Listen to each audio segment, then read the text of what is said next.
الحمدللہ اللہ تعالیٰ نے ہمیں رمضان المبارک کا یہ بابرکت مہینہ عطا فرمایا ہے، جس کے لیے پورا سال اللہ تعالیٰ جنتوں کو سجاتا ہے، اور اس مہینے کے آنے کے ساتھ ہی جنت کے دروازے، آسمانوں کے دروازے کھول دیے جاتے ہیں، اللہ کی رحمت کے دروازے کھل جاتے ہیں، شیاطین کو قید کر دیا جاتا ہے، جہنم کے دروازوں کو بند کر دیا جاتا ہے۔ اور یہ مسلمانوں پر اس مہینے کے اندر، پورے سال کے اندر 12 مہینوں میں سے ایک مہینہ اللہ نے مقرر کیا ہے کہ اس میں روزے رکھنے ہیں، کیونکہ ایک مسلمان جو ہوتا ہے اس کی ساری زندگی مجاہدانہ زندگی ہوتی ہے، لہٰذا اس کو سکھانا یہ بھی ہے کہ اس کے اندر صبر بھی پیدا ہو، تحمل بھی پیدا ہو، بردباری پیدا ہو، اس کے اندر مجاہدہ پیدا ہو، وہ صرف جو ہے آرام پسند نہ ہو، اسے دنیا کی کسی قوم سے لڑنا پڑ جائے، دنیا کی کسی قوم سے مقابلہ کرنا پڑ جائے، پتہ چلے کہ اس کے ہاتھ پاؤں سوج جائیں، ایسا نہیں ہونا چاہیے۔ اس کے لیے رب کائنات نے اہل ایمان کو تیار رکھنے کے لیے یہ رمضان کے روزے فرض کیے ہیں، اور یہ روزے فرض کرنے کا مطلب کوئی اللہ کا فائدہ نہیں ہے، یہ میرا آپ کا فائدہ ہے۔ حکماء یہ کہتے ہیں، ڈاکٹرز یہ کہتے ہیں کہ ان روزوں کے فوائد کتنے ہیں،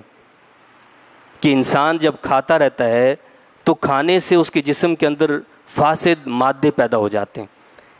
یہ اللہ تعالیٰ نے ایک مہینے کا ہمیں کورس دیا ہے۔ ہم کسی ڈاکٹر کے پاس جاتے ہیں، حکیم کے پاس جاتے ہیں، وہ 1-2 دن کی دوا تو نہیں دیتا نا بھائی، وہ کہے گا کہ بھائی آپ نے اس کو 1 ہفتہ، 1 مہینہ، 2 مہینے، 3 مہینے استعمال کرنا ہے، تب جا کر آپ کو اس کا فائدہ ہوگا، ورنہ نہیں۔ اسی طرح اللہ تعالیٰ نے ہمیں یہ کورس دیا ہے، اس کا مقصد تو اللہ نے بتایا کہ لعلکم تتقون، تاکہ تمہارے اندر پرہیزگاری، تقوی پیدا ہو جائے، احتیاط کا مادہ پیدا ہو جائے، ہر معاملے میں تم احتیاط کرنے لگو، یہ خیال رکھو کہ یہاں میرے رب نے کیا حکم دیا ہے۔ تو یہ 1 مہینے کا کورس ہے۔ اللہ کے رسول صلی اللہ علیہ وسلم نے فرمایا ہے، حدیث شریف کا مفہوم ہے کہ تصوموا تصحوا، او کما قال علیہ الصلوۃ والسلام، فرمایا کہ روزہ رکھا کرو، اس سے صحت یاب ہو جاؤ گے۔ ہم یہ سمجھتے ہیں کہ روزہ رکھیں گے شاید بیمار ہو جائیں گے۔ اللہ کے رسول صلی اللہ علیہ وسلم جو وحی الہی سے بات کرتے ہیں، جو اپنے پاس سے کوئی بات نہیں کہتے، وہ یہ فرماتے ہیں کہ روزہ رکھنے سے صحت پیدا ہوتی ہے، صحت برقرار ہوتی ہے۔ تو حکماء یہ کہتے ہیں کہ جی جو فاسد مادے جو جمع ہو جاتے ہیں جب انسان روزہ رکھتا ہے، بھوک پیاس کو برداشت کرتا ہے، بھوک پیاس کے ذریعے سے وہ جو فاسد مادے ہوتے ہیں وہ جل جاتے ہیں، وہ جل کر پیٹ سے باہر نکل آتے ہیں، اور انسان آہستہ آہستہ کیا ہو جاتا ہے، تندرست ہو جاتا ہے۔ یہ ہمارے اندر جو چربی پیدا ہو جاتی ہے، یہ اور بہت ساری ایسی چیزیں پیدا ہو جاتی ہیں، یہ روزہ رکھنے سے کیا ہو جاتی ہیں، سب ختم ہو جاتی ہیں، انسان تندرست ہو جاتا ہے، ایکٹیو ہو جاتا ہے۔ تو روزے سے کیا ہوتا ہے، فرمایا کہ صحت مل جاتی ہے، انسان بیمار نہیں ہو جاتا، اس کے اندر طاقت پیدا ہو جاتی ہے، اس کے اندر قوت پیدا ہو جاتی ہے۔ یہ صرف جسمانی طور پر قوت پیدا نہیں ہوتی، روحانی قوت بھی پیدا ہو جاتی ہے اس سے۔ یہ روزے کا بڑا فائدہ ہے۔ یعنی روزہ جو ہے نہ صرف یہ کہ روحانی طور پر ہمیں قوی کرتا ہے، مضبوط بناتا ہے، بلکہ جسمانی اعتبار سے بھی ہمیں قوی کر دیتا ہے، مضبوط بنا دیتا ہے۔ رمضان المبارک میں اللہ تعالیٰ نے جہاں پہلی عبادات موجود ہیں، یعنی 5 وقت کی نماز تو ہم نے ادا کرنی ہی کرنی ہے، اس کے ساتھ ساتھ ایک زائد نماز کا حکم دیا ہے کہ ہم نے نماز تراویح ادا کرنی ہے۔ پھر کثرت سے اس مہینے کے اندر ہمیں تلاوت قرآن مجید کا حکم دیا ہے، کیونکہ اللہ کے رسول صلی اللہ علیہ وسلم اس مہینے کے اندر جبرائیل امین علیہ الصلوۃ والسلام کے ساتھ قرآن کا دور کیا کرتے تھے۔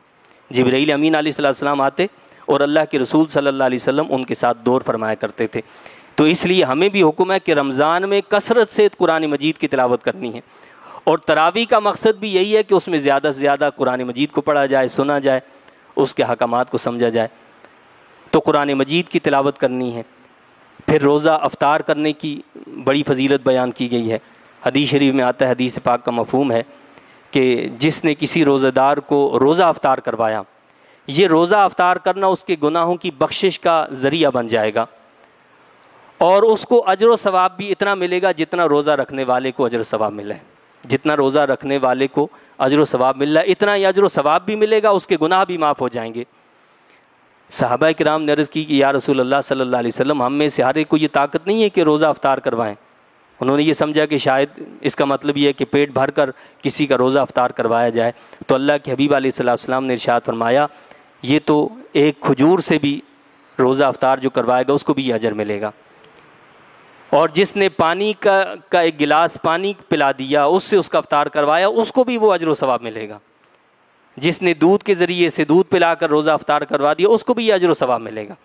یعنی اس کے لیے ضروری نہیں ہے کہ آپ پیٹ بھر کر کھلائیں تو ہی ثواب ملے گا، بلکہ آپ روزہ افطار کروا دیں تو اس پر بھی اجر و ثواب اللہ تعالیٰ عطا فرمائے گا۔ تو لہٰذا یہ نیکیوں کا موسم بہار ہے، ہر چیز کا ایک موسم ہوتا ہے، اسی طرح یہ نیکیوں کا موسم بہار کہلاتا ہے رمضان مبارک کا مہینہ، کہ اس میں کثرت سے اللہ کی راہ میں خرچ بھی کیا جائے تو اس کا اجر و ثواب اتنا زیادہ ہے، اس مہینے میں کثرت سے عبادت کی جائے، اس مہینے میں کثرت سے گناہوں سے بچنے کا اہتمام کیا جائے، گناہوں سے بچنے کا اہتمام یہ بہت ضروری ہے۔ اب گناہ کیا ہیں؟ گناہ یہ بھی ہے کہ ہم کسی کی دل آزاری کریں، یہ گناہ ہے، بہت بڑا گناہ ہے۔ ہم کسی کو کوئی تکلیف پہنچائیں، بہت بڑا گناہ ہے۔ ہم کسی کو دھوکہ دیں، فراڈ کریں اس کے ساتھ، یہ بہت بڑا گناہ ہے۔ عام دنوں میں منع ہے تو ان رمضان کے مہینے میں تو اور زیادہ وہ ممنوع ہے کہ اللہ تعالیٰ نے اس مہینے میں حلال چیزوں کو مخصوص وقت میں حرام قرار دے دیا۔ حلال چیزوں کو بھائی کھانا پینا عام حالت میں تو ہم کھا سکتے ہیں، پی بھی سکتے ہیں، لیکن عام حالت کے اندر جس چیز کو اللہ نے حلال قرار دیا ہے تو مخصوص وقت کے لیے اس کو حرام قرار دیا ہے۔ اس کا مقصد کیا ہے کہ اس حلال سے اجتناب پر پریکٹس ہو جائے کہ ہم حرام سے اور زیادہ دور ہو جائیں۔ اب ہم روزہ بھی رکھیں، جھوٹ بھی بولیں، فراڈ بھی کریں، دھوکہ دہی بھی کریں تو اس روزے کا کوئی فائدہ نہیں ہے۔ حدیث شریف میں آتا ہے کہ وہ اس کا تو بھوکا پیاسا رہنا ہے، بس اس سے اس کے روزے کو کوئی فائدہ نہیں پہنچے گا۔ لہٰذا اگر ہم یہ چاہتے ہیں کہ روزہ ہمیں فائدہ پہنچائے تو اس کا طریقہ یہ ہے کہ ہم جھوٹ سے اجتناب کریں، ہم مکر و فریب دھوکہ دہی سے اجتناب کریں، ہم گناہوں سے اجتناب کریں، اللہ کی مخلوق کو تکلیف پہنچانے سے اجتناب کریں، اور اللہ کی عبادت کثرت سے کرنے کی کوشش کریں۔ اللہ تعالیٰ سے دعا اور التجا ہے کہ اللہ تعالیٰ مجھے آپ کو ہم سب کو رمضان مبارک کی جملہ برکتیں، رحمتیں، بخششیں، جہنم سے خلاصی عطا فرمائے، اور اللہ تعالیٰ ہمیں کثرت سے اس مہینے کے اندر گناہوں سے دور رہنے کی، اعمال صالحہ کرنے کی توفیق عطا فرمائے۔ آمین۔ وآخر دعوانا ان الحمد للہ رب العالمین۔